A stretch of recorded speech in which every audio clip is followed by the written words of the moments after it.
Bienvenue sur automacy.fr dans cette vidéo d'exemple Arduino Fading. Précédemment, nous avons fait varier la luminosité d'une LED via une entrée potentiométrique en envoyant l'entrée lue directement sur un ordinateur.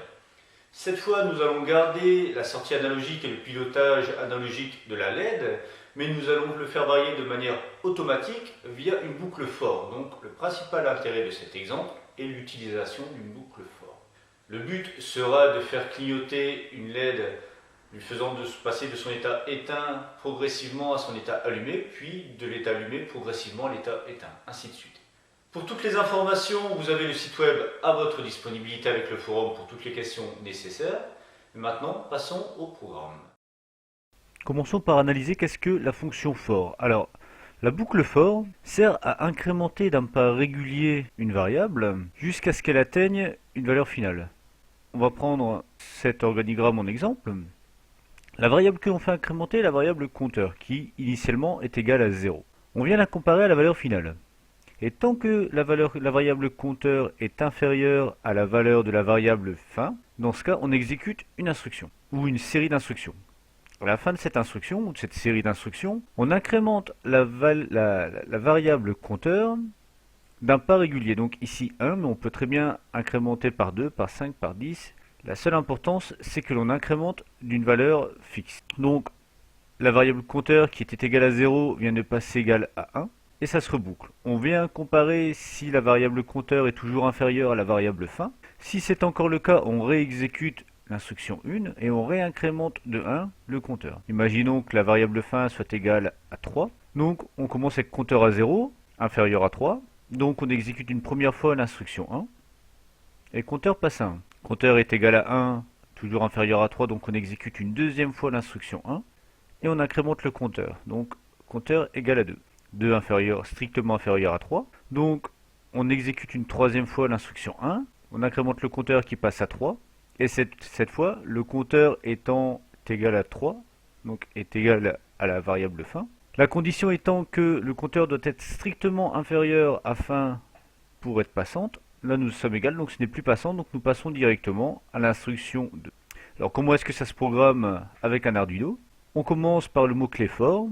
Entre parenthèses, on déclare notre variable qui évoluera avec son format, donc ici un integer, égale 0, exactement comme ici. Puis la condition pour sortir de la boucle for, donc que la variable compteur soit strictement inférieure à la variable fin. Et enfin, l'incrémentation, le pas de la variable. Donc ici, on incrémente le compteur à chaque fois d'un pas. On exécutera qui est situé entre les accolades tant que la boucle for sera passante. Et une fois que nous sortirons de la boucle for, nous exécuterons le reste du programme. Alors nous trouverons le fichier d'exemple dans fichier exemple analog fading. Donc nous commençons par un pavé de commentaires qui nous explique que nous les allons faire clignoter une LED plus ou moins fort grâce à la fonction analog white et que cette LED sera raccordée sur la borne numéro 9. Un lien vers le site Arduino parce qu'il nous parle un peu plus précisément de ce tutoriel. Et on commence par déclarer nos variables. Alors, nous allons nommer la broche numéro 9 LED pin. Donc ça, vous avez l'habitude maintenant. La fonction setup est vide. Donc nous rentrons directement dans la fonction loop. Celle-ci est composée de deux boucles for. Une première qui va servir à incrémenter la LED de 0 jusqu'à 5 volts et la deuxième qui va décrémenter de 5 volts jusqu'à 0. Alors l'instruction for, donc la voilà. Donc nous commençons par le mot-clé for. Nous déclarons une variable fadeValue comme étant égale à 0. Donc elle est vraiment déclarée ici. Le int veut dire que nous la déclarons. Elle n'apparaît nulle part avant. C'est la première fois que l'on en parle. Donc on a le droit de déclarer une variable dans cet espace-là. Et nous l'initialisons à 0. La condition de sortie de cette boucle for sera que fadeValue soit supérieur à 255. Donc tant que fadeValue est inférieur ou égal à 255, nous resterons dans la boucle for et nous l'exécuterons. Dès que nous passerons supérieur à 255, nous en sortirons. Et nous incrémenterons à chaque cycle la variable fadeValue de 5 points. Donc ce symbole-là signifie que nous prenons la valeur de fadeValue, nous y ajoutons 5 et nous stockons le nouveau résultat dans fadeValue. C'est un peu comme s'il y avait fadeValue je vais l'écrire à côté, égale fade value plus 5. Ceci, c'est exactement la même chose que cela. Donc, tant que nous restons inférieurs ou égal à 255, nous exécutons cette boucle. Alors cette boucle n'a que deux instructions. Analog wait, que nous avons vu précédemment, qui va donc écrire dans la borne 9, let pin, la valeur de la variable fade value, donc qui sera comprise entre 0 et 255, et qui sera incrémentée de 5 points à chaque fois. Puis nous allons attendre 30 millisecondes. Ceci n'est pas réellement nécessaire, c'est juste pour éviter que le clignotement ne soit trop rapide.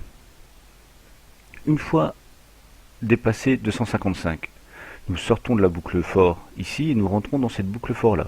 Donc nous redéclarons la variable fade value, donc avec le int devant, comme étant égale cette fois à 255 et non plus à 0. Et la condition de sortie de fade value sera que celle-ci soit inférieure à 0. Donc tant que nous serons supérieurs ou égal à 0, donc compris entre 255 et 0, nous resterons dans la boucle for. Dès que l'on passera dans des valeurs négatives, nous sortirons. Et fade value moins égal à 5 veut dire que à chaque cycle, nous allons enlever 5 points à la variable fade value. Ici, forcément, nous réécrivons la valeur fade value qui sera occupée de se décrémenter dans la variable letPin et nous attendons un délai de 30 millisecondes pour voir l'effet du scintillement. Donc pour cet exemple, vous n'aurez besoin que d'une LED et de sa résistance associée. Donc ici une résistance de 270 ohms. Alors donc, la sortie PWM est en borne numéro 9. Donc je mets la LED en borne numéro 9 que je raccorde sur ma breadboard. Sortie de résistance, je vais à l'anode de ma LED. Et à la sortie de la LED, je vais au moins. Donc, à la cathode de la LED, je vais au moins. Le montage est aussi simple que cela. Donc, moi, je distribue le plus 5 volts en haut, mais qui ne me sert pas dans ce montage. La masse, par contre, revient bien sur la borne du bas, sur laquelle arrive la cathode de ma LED. L'anode de ma LED est reliée à ma résistance, qui rentre sur ma borne 9. Alors, on va brancher, téléverser le programme. Et vous pouvez voir donc la LED qui scintille plus ou moins fort selon la boucle, le sens de la boucle for. Alors pour illustrer ça, on va mettre le multimètre. Alors, hop, en sortie de la borne, numéro 9 et à la masse.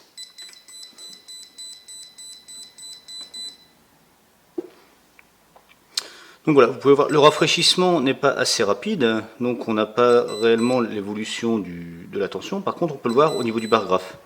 0, 5 volts, 0.